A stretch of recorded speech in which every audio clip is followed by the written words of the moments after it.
Assalamualaikum warahmatullahi wabarakatuh. Kita ketemu lagi di mata kuliah dasar pemrograman bersama saya Fajar Darmawan.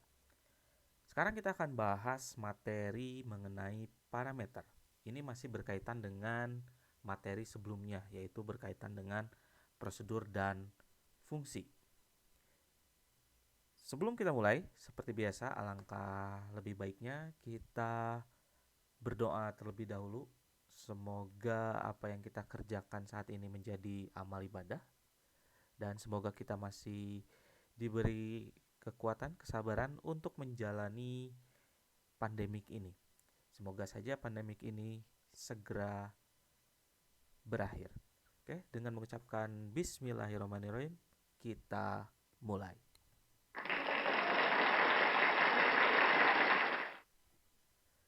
Baik, sebelumnya kita sudah mempelajari yang namanya subprogram, yaitu prosedur atau fungsi, di mana keduanya merupakan bagian dari program yang diletakkan di dalam kelas tapi di luar main. Oleh karena itu disebut dengan subprogram. Sekarang kita akan mempelajari sesuatu yang bisa dikatakan memperlengkap atau melengkapi dari prosedur dan fungsi, yaitu parameter. Jadi secara materi tidak akan terlalu banyak. Nah, ini keywordnya yang perlu Anda ingat, bahwa parameter itu adalah variabel atau wadah mengirimkan nilai dari pemanggil ke metode, yaitu prosedur atau fungsi. Sebelum kita masuk ke parameter, kita akan review lagi terkait pemahaman prosedur dan fungsi, karena parameter merupakan pelengkap dari prosedur dan fungsi. Prosedur dan fungsi itu adalah bagian dari program yang memiliki blok tersendiri. Oleh karena itu, disebut dengan subprogram. Isi dari prosedur atau fungsi ini merupakan part-part kecil dari program, sehingga jika dirangkai itu akan saling melengkapi antara prosedur satu dengan prosedur yang lainnya, antara metode satu dengan metode yang lainnya, di mana prosedur dan fungsi ini akan menawarkan kemudahan dalam memperbaiki program, lebih rapi dalam penulisan, lebih mudah untuk ditrace, dan subprogram dapat digunakan di bagian manapun pada program tanpa harus mengcopy paste. Kenapa? Karena konsepnya seperti server, kita tinggal mengakses satu titik saja, maka siapapun bisa mengakses titik tersebut. Nah, ini sebagai review juga bahwa kenapa disebut subprogram. Kita memiliki kelas contoh ini, di mana ini adalah bagian dari kelas, diawali dengan Kurawa buka ini dan Kurawa tutup ini. Dan tentunya harus memiliki main, yang merupakan bagian utama dari program. Ini adalah part of main, Kurawa buka, Kurawa tutup. Sehingga kalau kita bentuk akan seperti ini, kotak biru adalah bagian dari kelas, lalu ada kotak merah yang merupakan bagian atau area dari main, lalu di mana area dari method bisa di atas atau di bawah, asalkan apa? Masih berada di kotak biru ini yang merupakan area dari kelas, tapi di luar kotak merah yang merupakan area dari main, sehingga bisa diletakkan di sini atau di sini. Cuman ada permasalahan yang mungkin bisa ditemui oleh kita sebagai programmer. Apa itu? Karena ini merupakan area yang berpisah atau terpisah, maka ada kemungkinan kita punya kendala terkait komunikasi. Bagaimana kita mengirimkan nilai dari pemanggil ke metode tersebut? Karena ada kemungkinan nilainya itu dikirimkan dari pemanggil ke dalam metode, baik itu prosedur atau fungsi, untuk diproses dalam metode tersebut. Apakah bisa kita mengirimkan nilai? Jawabannya bisa, yaitu menggunakan parameter. Parameter itu adalah salah satu jenis dari variabel. Selain ada variabel lokal, ada variabel global. Satunya lagi adalah parameter, di mana parameter itu adalah variabel yang digunakan sebagai inputan dalam sebuah inputan, yaitu metode.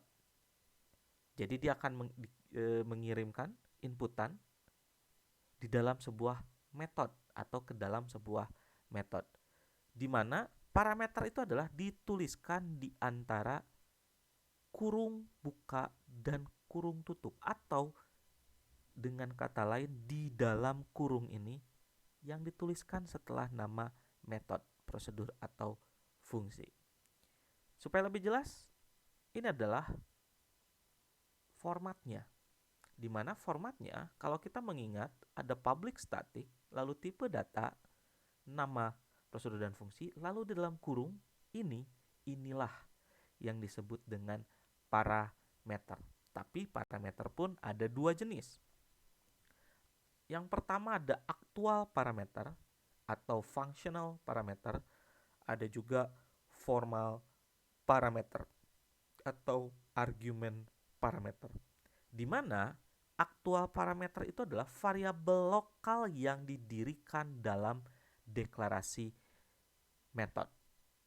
Contohnya ini, saat kita membuat metode, baik itu prosedur atau fungsi, maka di sini kita membuat parameter. Inilah yang disebut dengan aktual parameter. Dia harus berbentuk deklarasi variabel, seperti kita membuat variabel seperti biasanya. Contoh, integer nilai, string nama, maka kita tuliskan di dalam kurung ini. Tapi ada juga formal parameter, yaitu variabel yang menyertai pemanggilan metode. Jadi saat kita menggunakan metode dipanggil, kita akan mengirimkan nilainya lewat siapa? Lewat formal parameter dulu yang dikirimkan menuju aktual parameter. Di mana formal parameter itu tidak harus dalam bentuk variabel, bisa saja hanya nilai. Jadi misal saya memanggil sebuah prosedur yaitu hitung nilai, di mana ada variabelnya integer nilai. Saat saya memanggil hitung nilai, dalam kurungnya saya bisa saja langsung mengirim 80. Itu bisa saja. Jadi bisa saja dalam bentuk variabel atau juga hanya nilai yang akan dikirimkan ke metode yang dipanggil oleh main kita. Nah, jadi dalam garis besarnya apa itu parameter? Parameter itu bisa dibilang dikarenakan dalam konsepnya metode atau prosedur dan function itu ditulis terpisah dari main program, maka dibutuhkan pertukaran informasi dari pemanggil ke function atau prosedur yang dipanggil. Parameter menawarkan mekanisme pertukaran informasi tersebut, di mana dalam sebuah prosedur atau fungsi, atau bisa disebut dengan metode, dapat memiliki lebih besar sama dengan satu, atau bisa dikatakan bisa satu atau lebih parameter yang digunakan, tergantung pada kebutuhan. Apakah mungkin dalam sebuah metode ada 25 parameter? Bisa saja, apabila memang nilai-nilai tersebut dibutuhkan dalam pemrosesan. Dengan kata lain, parameter itu seperti pengirim barang, di mana parameter yang akan mengirimkan nilai dari pemanggil ke prosedur atau fungsi yang dipanggil. Yang pertama lewat formal parameter dan dikirimkan ke aktual parameter. Contohnya adalah ini. Kita memiliki prosedur hello, di mana di sini dituliskan public static void hello, lalu string nama. Nah, ini berarti aktual parameter yang dibuat dengan variabel string nama. Dan di dalam prosedur itu kita hanya menampilkan hello plus nama. Maka saat pemanggilan, apa yang kita bisa lakukan? Pertama, kita panggil nama prosedurnya tentunya, lalu di dalam kurung ini kita kirim nilai, yaitu sebagai formal parameter.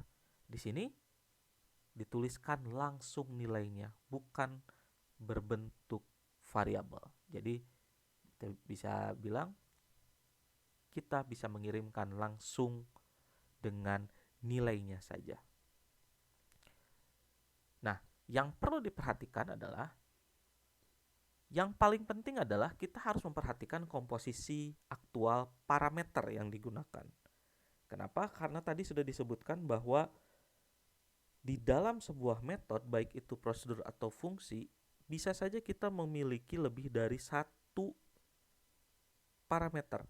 Bisa saja 1, 2, 3, 4, 5, bahkan lebih.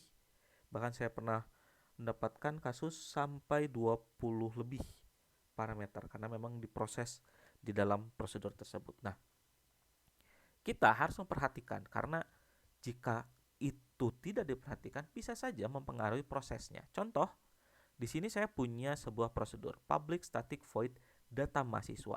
Di sini kita punya aktual parameternya 3. Yang satu string unrp, kedua string nama, ketiga integer nilai.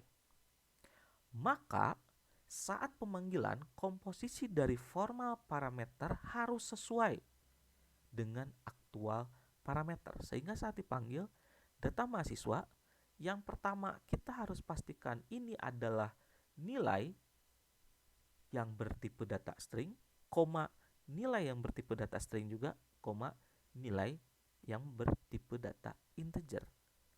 Apabila terbalik, itu akan jadi masalah. Jangan sampai Anda tiba-tiba menukar ini sehingga nilai dimasukkan ke nama dan nama dimasukkan ke nilai. Karena nama adalah tipe datanya string, tidak bisa menggunakan operasi matematis, maka akan terjadi error.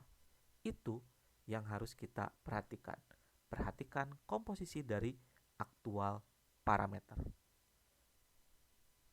Baik, dengan penjelasan itu kita akhiri untuk materi. Selanjutnya mungkin Anda bisa melihat video dari contoh program penggunaan parameter.